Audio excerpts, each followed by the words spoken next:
Family Feud this morning at 8 on Fox 14. You're watching the KOAM Morning News on Fox 14. Right now at 7, Arma School District is making a change to their school week. Anthony Saviello will have those details. Also, young entrepreneurs came together in Pittsburgh for a little business competition. And take a look at this sunrise. It looks fantastic if you're indoors because it is a bit on the cold side out there, but we will warm up. We're going to take a look at that forecast, get you out the door coming up. The 4 states' most watched news starts now. Good morning and welcome to the KOAM Morning News on Fox 14. I'm Elise Noe. I'm Chris Warner. It's just after 7 o'clock on this Thursday morning, and it is a great pleasure and honor to welcome Elise Noe to the morning show. So you probably knew we were looking at her starting here soon, but it's a leap day, so we leapt ahead and said, we're really tired of people looking at Chris. So we brought Elise in, and that's why she's starting early for us because, believe me, I get it. My family says the same thing when I'm at the house. Hey. Every so often, you know, when I'm there long enough, they're like, okay, don't you have somewhere to be that's not here? I'm kidding. My family loves me. I love them. But we are so glad to have Elise joining the morning show. And even though she's switching to this 5-day work schedule, a school district in Kansas shaking things up a bit. Absolutely. The Arma, Kansas School District will move to a 4-day week next school year. KOAM's Anthony Saviello spoke with students and administrators as well as staff to get their take on how this will impact the district. I think we can all agree that an extra day added to your weekend sounds nice. And for USD 246 School District, that is about to become reality. The number one reason why we're looking into it is the teacher recruitment and retention factor. We have a teacher shortage in Kansas, and we were just trying to do what's best for our district. In only his second year, Dr. Ray Streeter and the school board voted to make the school week 1 day shorter. I do anticipate it to be long-term, obviously, and sustainable. And we're going to always continue to look every year. We'll do surveys, we'll look at data point, we'll look at a lot of different things within our district to see if that system is successful altogether and ultimately the best thing for our students. As far as the students are concerned, let's face it, a longer weekend is just too good to pass up. We need that Monday off, and it'll allow for students to recuperate, and it'll accommodate for any, let's say a student has a doctor's visit they have to attend to, they'll be able to easily attend to it on that specific Monday.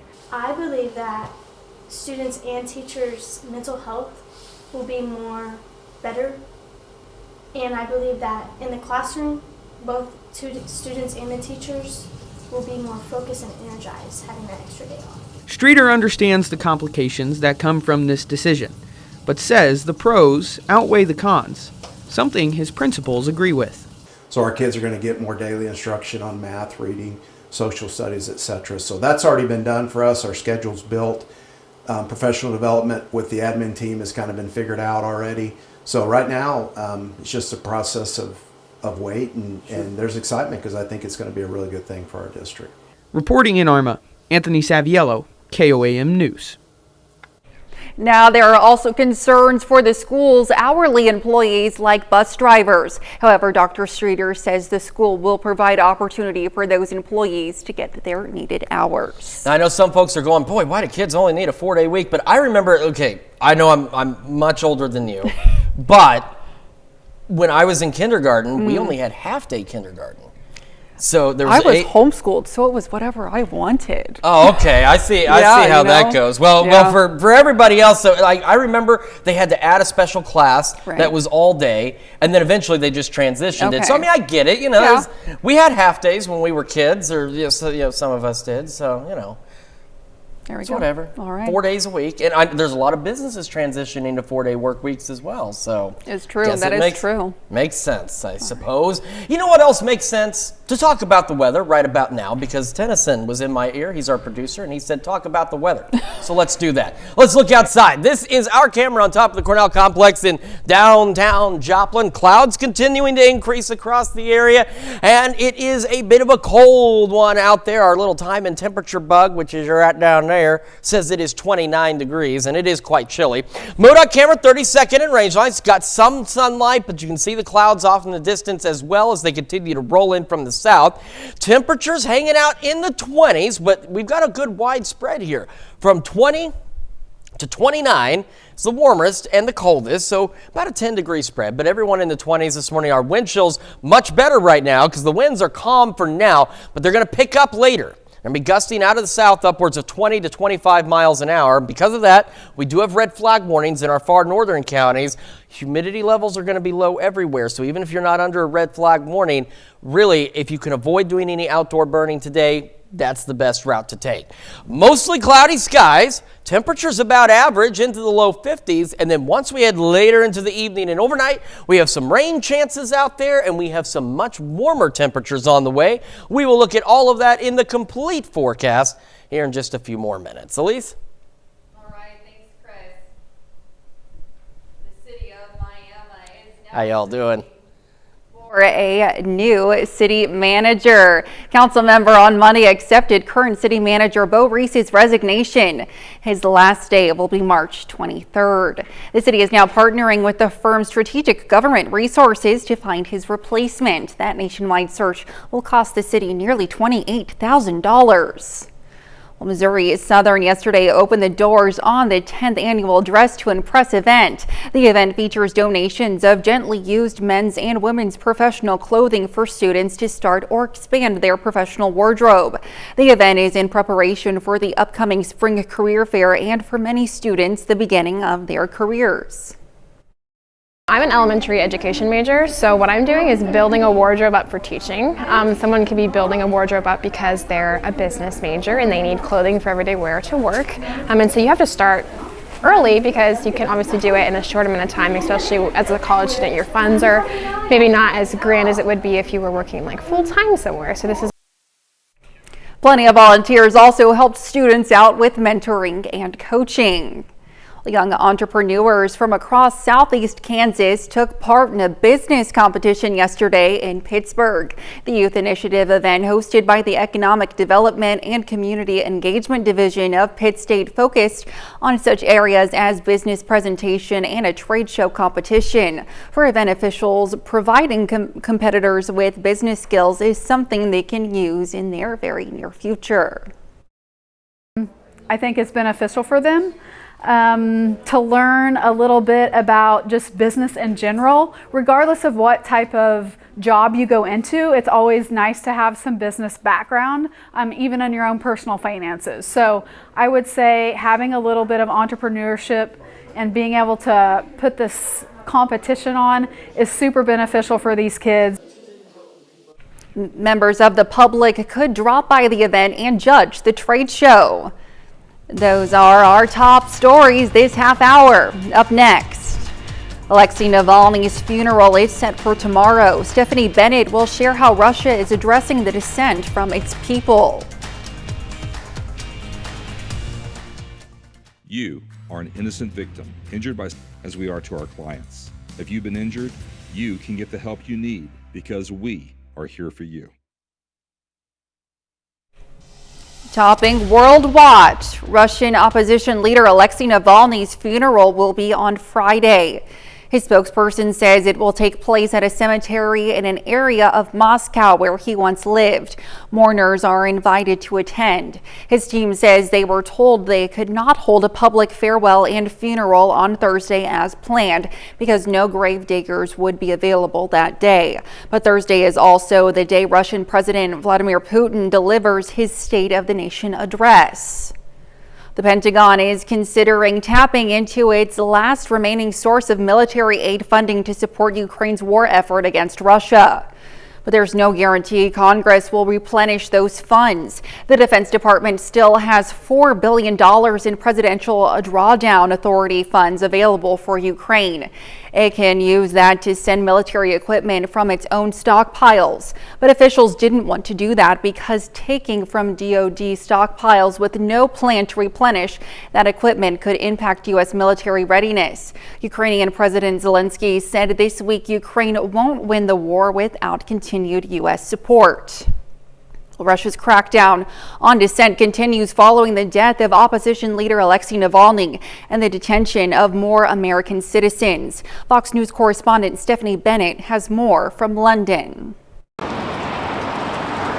Foreign diplomats, including the U.S. Ambassador Lynn Tracy, gathered Tuesday in Moscow to mark 9 years since the death of a major opposition leader. But the makeshift memorial service was also a message to the Kremlin amid a new crackdown on dissent in Russia. Just hours later, Oleg Orlov, a Putin critic and Nobel Peace Prize winner, was sentenced to 2.5 years in prison for criticizing the war in Ukraine. We live in the 21st century. They are going backwards, and unfortunately, they are dragging our country with them. Some human rights groups say the crackdown has only gotten worse since the death of Alexei Navalny in a Russian prison. And on Monday, one of Navalny's associates claimed there was a prisoner exchange being negotiated before he died. It would have seen the opposition leader and 2 detained Americans swapped for a Russian convicted of murder in Germany. The State Department refusing to confirm or deny the claim. We put forward a proposal in early December to secure the release of Paul Whelan and Evan Gershkovich. We have long called for the release of Alexei Navalny, and that was our position. Meanwhile, as diplomatic tensions keep escalating, Moscow issued a new warning to the West, saying a military confrontation would be, quote, inevitable if NATO sends troops to Ukraine. Today, we face the most dangerous and unpredictable security environment in decades. On Tuesday, NATO Secretary General Jens Stoltenberg said they have no plans to deploy military assets in Ukraine at this time. In London, Stephanie Bennett, Fox News.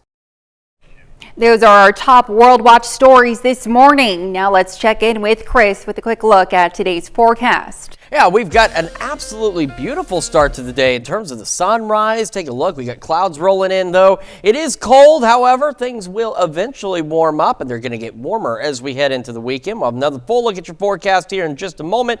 And a little later, students in San Diego have an opportunity to put what they learn in the classroom into their own business. Feels good to be home. Ashley's anniversary sale is going on now. We're celebrating 79 years, $1,000 off your purchase. Or finance your new furniture with a low monthly payment and 0% interest for 7 years. Shop your local Ashley store today. Welcome back to the KOAM Morning News, 7:16 now on this Thursday morning. Live look from our camera on the Cornell Complex, downtown Joplin. Clouds are starting to increase across the area, and they will continue to do so today. MoDOT camera, 32nd in range line, looking pretty good so far. We do have red flag warnings in our far northern counties through at least 9 tonight, so absolutely no outdoor burning up north. But here's the thing. We're going to have some gusty south winds pushing about 20, 25 miles an hour. We're going to have very low humidity levels across the entire region. So really, even if you're not under a red flag warning, we do not advise any outdoor burning across the area today. The sunrise starting to get a little cloudier out there from our camera at 7th and range line. As those clouds increase from the south, we're sitting at 29 in Joplin. South breeze at 8 makes it feel like it is 21. So our wind chills, we have them, but they're not as significant right now as they were 24 hours ago, where we were in the single digits. Still holding on to the 20s across the area, but a good spread from 20 to 29, so about a 9-degree run out there. And our wind chill, still some upper teens, Yates Center, Iola, and Chanute. The rest of us low to mid 20s, so most of these wind chills not very far off of the actual air temperature. Clouds will continue to increase today. We're going to have our temperatures right about average, and then this evening, humidity levels gradually increase, and we'll start to see a few showers in our southern counties. And then we'll have scattered showers across the area as we head later into the evening and into the overnight hours. And as temperatures fall, the rain still holds on. A few of you may see a brief transition to a rain-snow mix, but we're not anticipating any accumulations from the snow at all. Getting our morning started, mostly cloudy, better 45 by 11 o'clock this morning, ahead of those average highs into the low 50s. And again, that south breeze occasionally gusting 20, 25 miles an hour out there. Into the evening, we start falling back through the 40s. The showers roll in, and again, as temperatures fall toward the low 30s tonight, some of you, again, may see a brief transition to that rain-snow mix, but again, we're not anticipating any accumulations from that. Now, it is going to warm up It's going to warm up quite nicely. In fact, we have another very nice weekend ahead of us. 60 for us on our Friday, partly cloudy, breezy. Clouds actually clearing gradually as we head later into the day. Sunny on Saturday, 76, 78 on Sunday. A bit breezy out there again. Clouds increasing later in the day. Ahead of another system could bring us some evening showers and thunderstorms late evening, and they could last into early Monday morning. This system will knock our temperatures down again, but this time just a wee bit. Mid-60s Monday and Tuesday, 70s through Friday. Rain chances Wednesday through Friday. A little cooler next Saturday, but otherwise, again, not bad. Low 60s. So again, this little cold spell, even though it was a significant punch from Mother Nature, it was relatively short-lived. Let's check your forecast. We're back with more of the KOAM Morning News right after this. Farewell. King departures. What's wrong? I'm out. I'm going home. Farmer Wants a Wife. All new tonight on Fox. Well, students in San Diego are taking their lessons on the road with a new fully student-run and designed food truck. Fox's Misha Dabano has more on the program and the initiative. This is an incredible opportunity. Intuit is not only donating this fully functional commercial grade food truck, but also giving the students the tools to become entrepreneurs and learn how to run a business. The students take it from there and have done everything else. 2, 1, reveal the truck! San Diego Unified School District unveils its first student designed and operated food truck. We're actually empowering kids to build their own business and then also learn skills along the way that they can use here in school, but also in their years beyond high school. The program is in partnership with the company Intuit, the maker of TurboTax and QuickBooks and other small business tools. They donated the food truck equipped with a fully operational commercial-grade kitchen, allowing college, career, and technical education students to develop technical, financial, and entrepreneurial skills needed to run a business. We have 5 culinary programs across the district, so we wanted to make sure there was a way that all of them could be involved. So they all worked on thinking about and going through, what could be the name of the truck, what would they want to sell, and how could we all share it and use it across the district. This senior, Christine Wen, came up with the name Sunset Bites after spending time at the beach with her family. I was able to create the name for the food truck, which is Sunset Bites. And to get to the name, I was thinking about what reminded me of San Diego. And I remind of my experiences with my family being able to bring food to the beach. And Patrick Henry 12th grader Maya Diaz helped with graphic design. We started off with just a blank canvas, like a blank white food truck, and we just had to work around it with the name. Like all we had was the name and stuff, and so we just kind of put everything together and it worked out really well. San Diego Unified is now one of 6 Intuit prosperity hubs across several states. That's where they make good on their commitment to invest in communities and power prosperity. And next steps, they'll have to come up with a menu and how the different schools will share the food truck. All money raised will go back into the program, which is College Careers and Technical Studies. From Linda Vista, Misha Dabano, Fox 5 News. That's very cool. Absolutely. All those skills for those young students to gain those entrepreneurial skills, I think is incredible. Absolutely. Of course, food truck's very popular, so I imagine this one is going to be more popular than all the others in San Diego. Absolutely. Those Sunset Bites, rather. There we go. I got it. Something like that. Either way, still very cool. Still very cool. Absolutely. Well, coming up, Oklahoma is preparing to eliminate the state grocery tax later this year. Amber Jenkins will have the details. And as we've mentioned, we're off to a rather cold start out there, but it'll warm up a little bit today and even more so later this week. We'll talk about that in the forecast when we come back.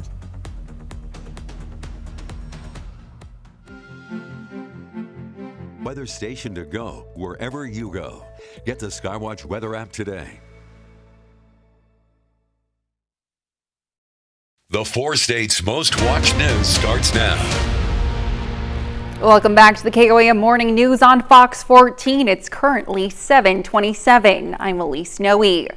Missouri opened the start of the candidate filing period today in Jefferson City. A total of 435 candidates filed for various offices to get their name on the ballot for the August 6th primary election. Candidates for U.S. and state offices, along with some judges, are required to file in person with the Secretary of State's office in Jeff City. Candidate filing will continue until the March 26th deadline. The Show Me State will also hold a GOP caucus across the state this Saturday. For Missouri residents in our area and members of the Grand Old Party, there will be caucus sites in 5 counties: Vernon, Barton, Jasper, Newton, and McDonald. For specific times and locations, head over to our website. That's KOAMNewsNow.com.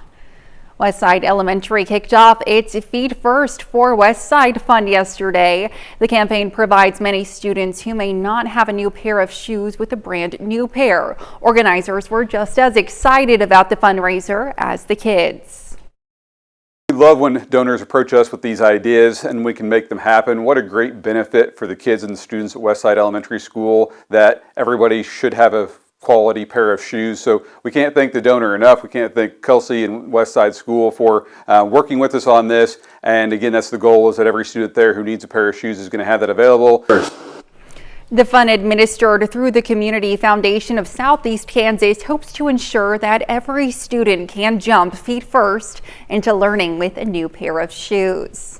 Well, volunteering can be a great way to show support for your community, and the Downtown Joplin Alliance is trying to make it easier than ever to decide how you want to help. The group hosted its Volunteer Expo yesterday. Residents were able to learn about the different activities the Alliance hosts to benefit the area. That includes cleaning teams, helping with endangered properties, organizing events like Third Thursday, and much more.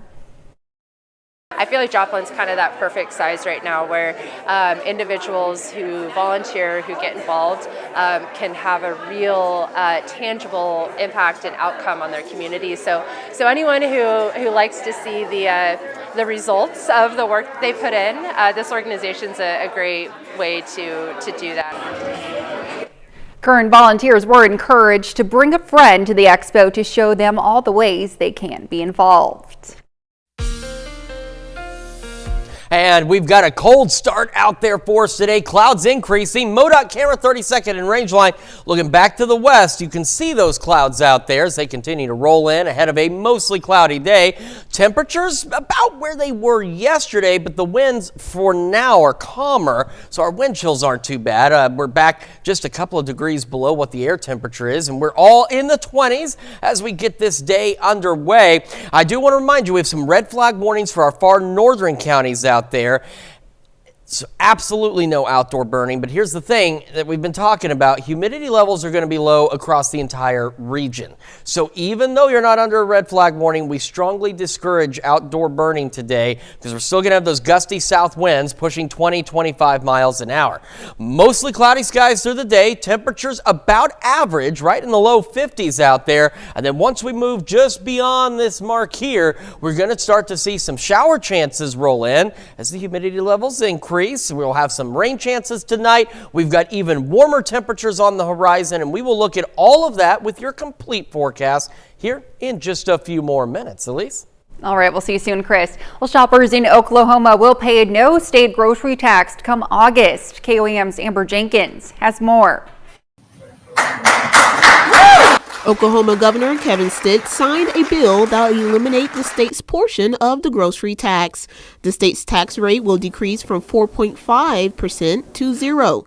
The new tax cut would affect food that is taken home and prepared food. However, on-site meals don't qualify. This comes after a 5-year bipartisan effort to make groceries more affordable. Here at Hart's Food in Miami, Oklahoma, we're asking shoppers about their reactions to the grocery tax cut. Oh, it's great. I love it. It's not going to save me anything, but I think it's going to save my peers that work really hard. So I feel like it's going to be helpful for some people. Well, it probably would, yeah. Mm-hmm. What do you think? Some other shoppers are concerned about the potential repercussions from this cut.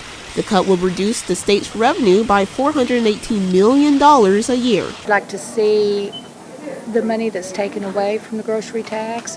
Where is it going to be replaced? How will it be reimbursed? It depends on how they're going to try to get more money out of me some other way. That's kind of what I'm thinking. One way or another, they're going to get it. So I kind of got to read more about it. But for those who are on fixed incomes, every little bit counts. Right, especially if you're getting older and living alone and things. Fixed income. Mm-hmm. I think this is a good decision because people who aren't on fixed incomes don't watch their pennies as closely as those of us who do. Right. Reporting in Miami, Amber Jenkins, KOAM News. The cut will be effective in late August, 90 days after the session ends. That's a look at our top news stories coming up this half hour on the KOAM Morning News. A new study shows one four-state county is a high risk for tornado damage. Fernanda Silva shares more about this study and how you can be prepared. Hi, it's Christy with Miss Daisy's, and President Savings visit us today and let us help you create a beautiful home.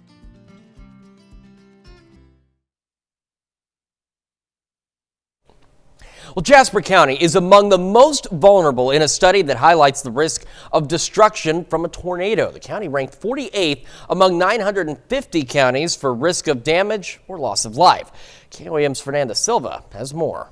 We still remember the sounds and like the train sound that everyone talks about. That was very real during the tornado. It was a very high-pitched screeching sound during the tornado. So when everything went quiet, all the electricity was out and the TV went off and we couldn't hear the radio, we heard some screeching sounds. Elizabeth Smith's family, it's one of many who lost their homes on May 22, 2011. Even though she was just a kid, the experience changed her forever.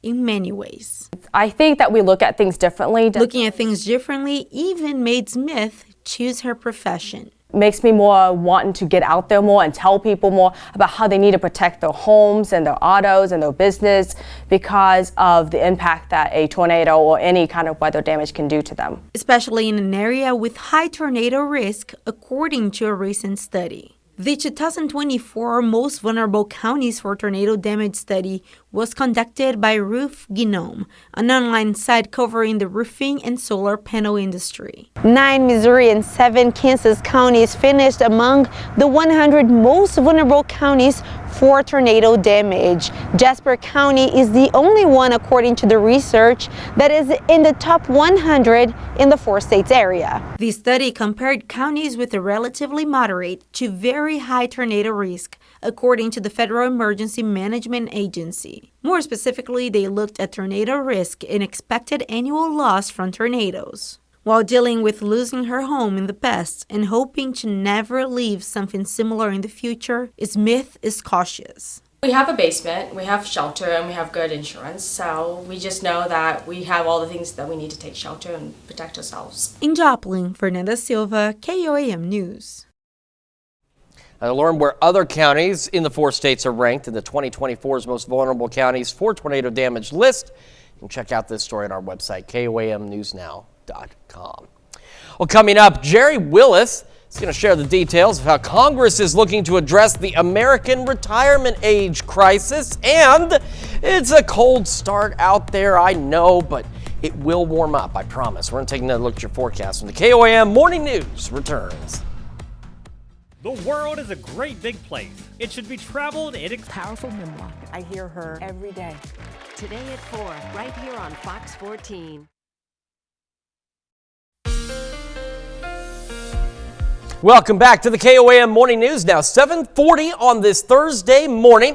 This is a live look from our camera, Cornell Complex, downtown Joplin. Starting to get a bit breezy out there. We're seeing those clouds. Now the clouds are rolling in from the south, so off to the north, still looking pretty good, but these will continue to move in out of Oklahoma and continue to cloud us up out here. MoDOT camera 32nd in range line. It's a little more difficult to see because this banner is like right in the way, but starting to get cloudy off to the west there as well. A reminder, red flag warnings are northern counties, or at least 9 tonight, so absolutely no outdoor burning up there. However, humidity levels are going to be down across the region. It's going to be very dry out there for most of the day, and it's going to be breezy with those south winds gusting upwards of 25. So even if you're not under that red flag warning, we definitely do not encourage any outdoor burning. Another good shot here. There's the sun, but you can see how those clouds continue to thicken up from our camera at 7th and range line. 29 in Joplin. South breeze at 8 is making it feel like 21. Temperatures around the region. It's another cold start, as we mentioned. We're all in the 20s out there, low, mid, and even upper 20s. We're starting to see some 30s again now. So Lamar, Monette, and Cassville sitting at 30 right now. Wind chills, though, thankfully at this point, not like they were yesterday. They're still cold, but they're only a few degrees off of what the actual air temperature is for now, but again, those winds will start to pick up as we head through today. Clouds continue to roll on in across the area, and that is ahead of shower chances. So even though we're going to be dry most of the day, and I mean humidity levels are going to be very dry, they'll begin to get a little moisture out there. We're going to see some showers late this evening in our southern counties, and then we'll see scattered showers around the region through the late evening hours and overnight. And we could see, as temperatures fall back a bit, some of you may see a very brief transition to a rain-snow mix, but no accumulations expected out of that. Mostly cloudy, cold to start, 45 by 11 o'clock this morning. Mostly cloudy through the day. Temperatures cool but average as we go into the low 50s out there. Heading into the evening, not bad, mostly cloudy. Again, here come the showers falling back through the 40s and temperatures eventually falling back down. Cold again, but about seasonable into the low 30s out there. Warmer for us tomorrow, 60 degrees, breezy again, and clouds clearing as we head later in the day. Sunny, warm, beautiful Saturday, 76, pushing near 80 on Sunday, increasing clouds later in the day ahead of another system that'll bring us some thunderstorm chances from Sunday night into early Monday. And that system does knock our temperatures down, but only about yay much compared to this last punch we got. Mid-60s Monday, Tuesday, 70s through Friday, and additional rain chances next Wednesday, Thursday, and Friday. That's a check of your forecast. Now we're sending it over to Elise with Consumer Watch. All right, thanks, Chris. And Consumer Watch this morning, air travel gets a bit more seamless for some passengers. United Airlines is expanding its touchless ID technology. TSA PreCheck members flying with the airline through Chicago O'Hare or Los Angeles airports will no longer have to show their physical IDs or boarding passes. They can simply scan their faces and drop off their bags to an agent. How crazy is that? PreCheck members will have to enroll in the service via the United app. The feature is only available to single passenger reservations for people 18 years old and up. Well, flying is becoming even more expensive after airlines including JetBlue, United, and American recently raised the cost of checking bags. And there are even higher rates in store for those who wait to pay at the airport. That's why American airline officials are telling customers it's better if they check their bags online, which will cost coach travelers $35 for domestic flights instead of $40 at the counter. The company also says it's reducing fees for bags that come in slightly oversized or overweight. United also says that by checking bags in online could help reduce the cost of a second checked bag. Fans of Oreo cookies have 2 new flavors to look forward to. For a limited time only, the cookie brand is introducing its new flavor, Dirt Cake. The fun spin on a beloved childhood snack takes the classic chocolate Oreo cookie and layers it with chocolate cream, wafer crumbs, and is topped off with gummy worm-inspired sprinkles. Oreo also permanently adding thin tiramisu cookies to its lineup. Both flavors will be available starting March 4th. Senate lawmakers looking to address the record number of Americans reaching retirement age and the concerning amount of them who are unprepared for it. Fox Business correspondent Jerry Willis has more from New York. The Senate Help Committee, Health, Education, Labor, and Pensions, holding a hearing to address what they call a retirement crisis. Lawmakers are warning that it could have devastating economic consequences. The solution, according to Bernie Sanders, who is chair of the Help Committee, is for companies to offer old-fashioned pension plans. But companies have been moving away from pensions for decades. Just 15% of private industry workers are covered by pensions. Among companies that offer retirement plans, most are 401ks, which require workers to contribute. Pensions typically don't have that requirement. Listen. The last thing that Americans need is for lawmakers to try to put more of their retirement savings into accounts that they neither own nor control, and which are managed by groups of people who've repeatedly put their own personal incentives above workers' and retirees' well-being. Those without savings planning to rely on Social Security, but that won't likely cover their living costs. The average monthly Social Security check is $1,800, while the average 65-plus household spends more than $4,000 per month. And 401ks do work for people who save. The number of 401k millionaires is in striking distance of an all-time high. Fidelity reporting the number of seven-figure 401k accounts it administers jumped 20% in 2023's final quarter to 422,000. In New York, Jerry Willis, Fox Business. Those are our top Consumer Watch stories this morning. Let's take a look at the market prices before the opening bell.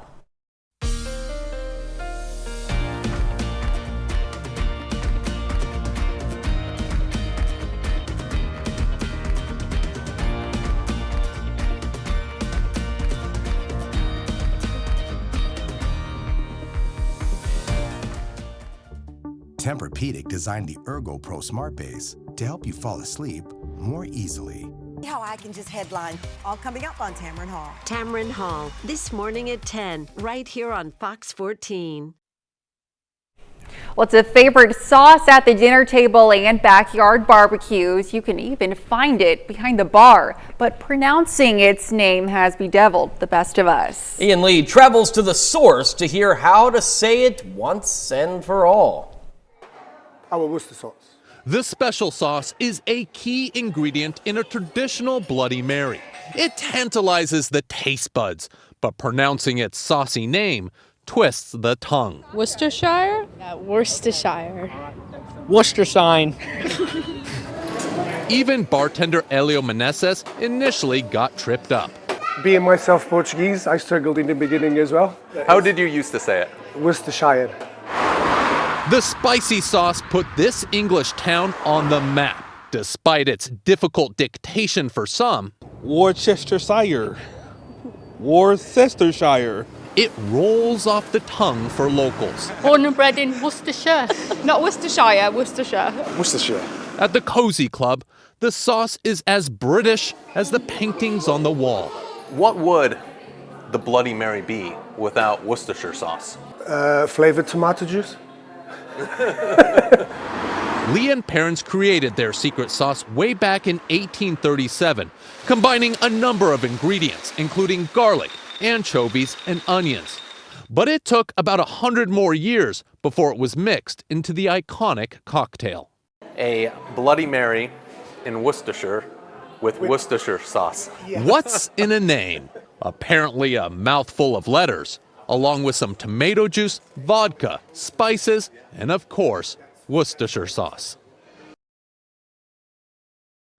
Worcestershire sauce, or Worcestershire as I normally call it, was invented in the English town by two pharmacists. It's now exported to more than 100 countries around the world, including the U.S. I think from now on, just based on that drink, we're just going to call it vodka sauce. There we go. It's vodka sauce. Easy enough. That's a lot easier to say. And it sounds, I mean, think about it. You're going to season your steak with vodka sauce. That just sounds pretty... I bet you a lot of people would like that. Why not? You know. All right. Why not? And today, not a good day to grill necessarily, because we do have some red flag warnings out there in our northern counties. And those will run through about 9 o'clock tonight. We're going to have the gusty south winds pushing 20, 25 miles an hour.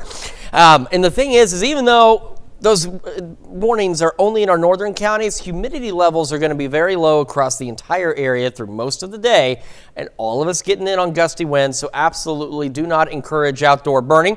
Clouds continuing to increase out there, 29 in Joplin, south breeze at 8, makes it feel like 21. Winds, of course, will continue to increase in speed a bit through the morning as well. Temperatures around the region still holding into the 20s. We're in the low to mid to upper 20s across the area. Wind chills, not that bad, not like yesterday, but still chilly. Yates Center, Iola, Chanute holding on to the teens. The rest of us low to mid-20s for those wind chills. As we head through today, again, the clouds will increase out there, and then once humidity levels begin to rise again tonight, our southern counties is where it starts, and we'll have some scattered showers across the area, and some of us, as temperatures fall, could see a brief transition to a rain-snow mix. But the good news is no snow accumulations are expected. We're going to warm up heading into the weekend. We'll talk about that and the news you need to know right after this. Printing services are available at the finishing touch. Choose from photo paper, including the Vietnam Service Medal and 3 Bronze Stars. We are proud to salute Thomas Graham, a 4-state hero. Here's a check of today's top headlines, the news you need to know before you head out the door. The city of Miami has begun its search for a new city manager. Council members on Monday accepted current city manager Bo Reese's resignation. His last day will be March 23rd. The city is now partnering with the firm Strategic Government Resources to find his replacement. Jasper County is among the most vulnerable in a study that highlights the risk of destruction from tornadoes. The county ranked 48th among 950 counties for risk of damage or loss of life. The 2024's Most Vulnerable Counties for Tornado Damage study was conducted by Roof Gnome, an online site. 9 Missouri and 7 Kansas counties finished among the top 100 most vulnerable counties for tornado damage. Only Jasper County is in the top 100. Westside Elementary kicks off its Feet First for Westside Fund yesterday. The campaign provides many students who may not have a new pair of shoes with a brand new pair. The fund, administered through the Community Foundation of Southeast Kansas, hopes to ensure that every student can jump feet first into learning with a new pair of shoes. And we've got ourselves a cool but average day out there. Low 50s, mostly cloudy. South winds will occasionally gust 20-25 miles an hour. Red flag warnings in our northern counties, but across the area we do not advise any outdoor burning at all. Mostly cloudy through the evening. Showers begin to roll in. Not everyone will see rain, but we'll have some scattered showers. And as temperatures fall into the low 30s, a few of us could see a brief transition to a rain-snow mix. But again, no accumulations expected. Heading into tomorrow, 60 and breezy, 70s this weekend. Another system brings some showers and storms Sunday night into Monday morning. Back into the mid-60s Monday, Tuesday, and 70s return next week with additional rain chances. Some gorgeous days ahead of us. Absolutely. For sure. All right, thanks, Chris. Well, there's a furry cat cafe in the city of Herbal that allows customers to play and interact with cats, all while enjoying a cup of coffee. The owner of the coffee shop says that the majority of cats in the shop are adopted. She hopes that the concept of this shop will make people kinder to animals, and especially cats. One of the customers, a cat lover, says he tries to bring his family and his mother, who is a ailurophobe, to this cafe every once in a while so that they can see the cats and perceive how the world deals with them. I love cats.